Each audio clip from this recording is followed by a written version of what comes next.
Bugun mana bitta ayol keldi. Eriga olib ketadi, o'zi uyda qilib qo'yadi. Erim 13 kilo ozdi deyapti. Qarang, muzavrochi faqat kilo olmaydi-da, shunisi bor-da. Muzavro mana misol tasavvur qiling, mana shu katta narsa, u bundoq qilib qo'yadi-da, lekin kilo olmaydi. Yog'ingizni eritib qo'yadi, tushunmasmi? 3 marta oladi, bir xil 4 marta oladi. Kilodan ketmaydi, lekin o'zi ozib ketayotgan bo'ladi. Ob'yom yog' ketadi. Yog' kilo ham o'ynamas ekanda. Ana ishib turayotganda yog', bilasizmi? Yog' o'zi ishgan bo'ladi-ku.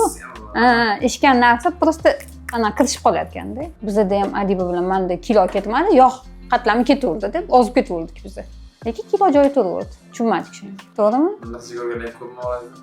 Milliardta. Bugun mana bitta ayol keldi.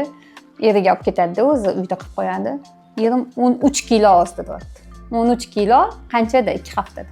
2 haftada 13 kilo. O'zi eri rosa pishiqroq er ekan, uncha pul ishlatmas ekan, mana 13 kilo ozdim deyapti.